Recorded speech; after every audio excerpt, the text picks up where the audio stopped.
6 फरवरी 2022 वो दिन जब इस दौर की सबसे बड़ी गायिका लता मंगेशकर दुनिया से मुंह मोड़ गईं। लता के मदाह तो मदाह खुद मौसीकी फूट फूट कर रो पड़ी। सुरों ने लता जी का नोहा पढ़ा और न जाने कब तक पढ़ते रहेंगे कि नुकसान ही कुछ ऐसा है। लता जी की गायकी की बात की जाए तो उन्हें क्लासिकल मौसीकी पर उबूर था। वो बाकायदा गवैया थी, इसीलिए तो उनकी प्लेबैक सिंगिंग भी इसकी गवाही देती है। इनकी क्लासिकल म्यूजिक पर ग्रिप इनकी प्लेबैक सिंगिंग में भी झलकती थी।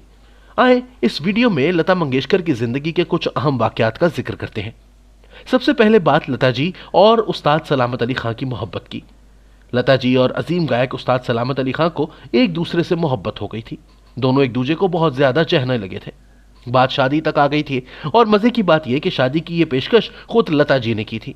मगर फिर इंडिया पाकिस्तान के हालात इस मोहब्बत के दरमियान आ गए। उस्ताद सलामत अली खां ने शादी से इनकार कर दिया। खान साहब का कहना था कि दोनों मुल्क एक दूसरे से लड़ाई का बहाना ढूंढते थे। लता को हिंदुस्तान में देवी माना जाता था। अगर वो इनसे शादी कर लेते तो कोई इन दोनों की जिंदगी खत्म कर सकता था। हद तो यह है कि दोनों मुल्कों के हालात बहुत ज्यादा खराब हो सकते थे और बात जंग तक भी आ सकती थी।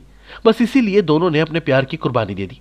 मगर तन से तन का मिलन गर नहीं है तो क्या, मन से मन का मिलन कोई कम तो नहीं। दोनों की मोहब्बत हमेशा कायम रही।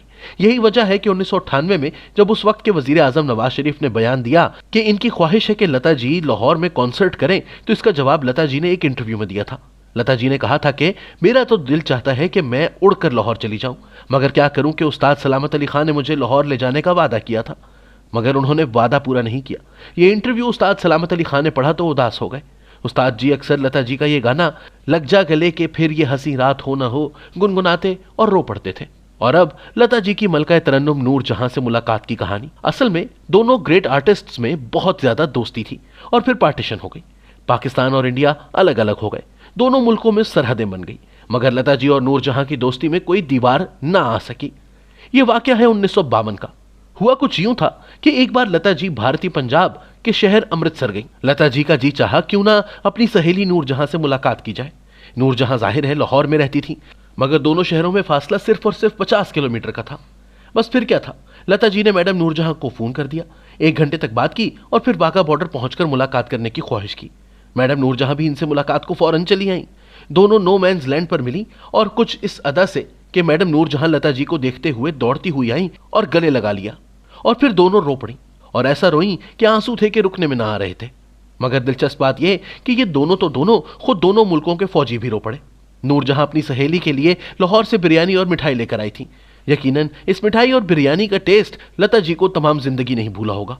और अब जरा लता जी के उस्ताद बड़े गुलाम अली खां के इस तारीखी जुमले का भी जिक्र कर लें जो उन्होंने लता जी के लिए बोला था। यह वाकया भी अमृतसर का ही है। ट्रांजिस्टर पर लता जी का गाना ये जिंदगी उसी की है जो किसी का हो गया प्यार में खो गया बजा तो खान साहब खामोश हो गए। जब गाना खत्म हुआ तो बेसाख्ता कहा कमबख्त कभी बेसुरी नहीं होती। उस्ताद बड़े गुलाम अली खां की इस प्यार भरी तारीफ का हकदार लता जी के सिवा कोई और हो भी नहीं सकता था। लता जी की गायकी की खास बात इनका बेहतरीन तलफ़्फ़ुज़ भी है और ये इतना जल्द बेहतरीन हुआ था दिलीप कुमार जी की वजह से।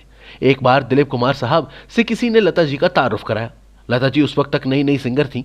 दिलीप कुमार साहब ने जुमला कसा कि मराठी लोगों के मुंह से तो दाल भात की बू आती है, वो भला उर्दू का भगार क्या जाने। लता जी ने इस जुमले को दिल पर ले लिया और बाकायदा उर्दू सीखने लगी। इनके उस्ताद मौलवी थे और नाम था इनका महबूब। अगर आपको ये वीडियो पसंद आई हो तो इसे लाइक और शेयर करें।